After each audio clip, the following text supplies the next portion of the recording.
எல்லாரும் ஆச்சரியமா கேக்குறாங்க, எப்படி செய்யறீங்க இவ்வளவு கஷ்டமான ஆசனம் எல்லாம்னு. பியூரிட் காப்பர் ஆரோ தாமிரத்தின் நற்குணமுள்ள தண்ணீரை தரும். ஏனென்றால் தாமிரம் இம்யூனிட்டியை சார்ஜாக வைக்கும். பியூரிட் காப்பர் ஆரோ, பியூரிட் காப்பர் ஆரோ, பியூரிட் காப்பர் ஆரோ. இதைத்தானங்க நம்மளும் செஞ்சிட்டு இருந்தோம்.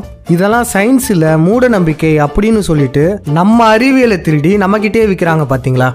இவன் திருடிட்டு உங்களை முள்ள மாதிரி நாயங்களாங்கிறான், திருட்டு பசங்களாங்கிறான், செருப்பு பிஞ்சு போயிடுங்க. பாத்துட்டு இருந்தா சும்மா வராது, அடிங்கயா. சரி, இந்த இந்துஸ்தான் யூனிலிவர் யாருன்னு நினைக்கிறீங்க? இந்தியாவுக்கு சுதந்திரம் கிடைச்சிருச்சு, பிரிட்டிஷ் கம்பெனிலாம் வெளியே போயிருச்சு அப்படின்னு நினைக்கிறீங்களே.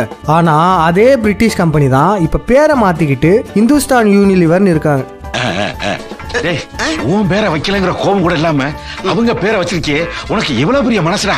மனசு கிடையாது, மண்ணாங்கட்டி கிடையாது. இப்பவும் என் பேரை தான் வச்சிருக்கேன். உன் பேரா? எப்படி?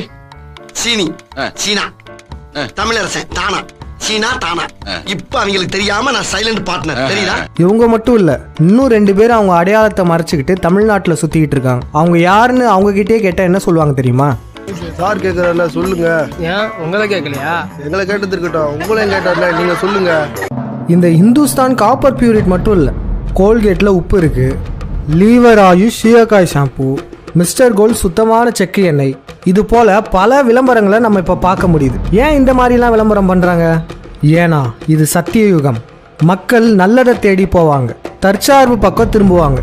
இதையெல்லாம் தெரிஞ்சுக்கிட்ட இந்த கார்ப்பரேட் கம்பெனிகள் அவங்களும் தங்களை நல்லவங்களா காமிக்கிறதுக்காக தான் இந்த மாதிரியான விளம்பரங்களை தயாரிக்கிறாங்க. நன்றி, வணக்கம்.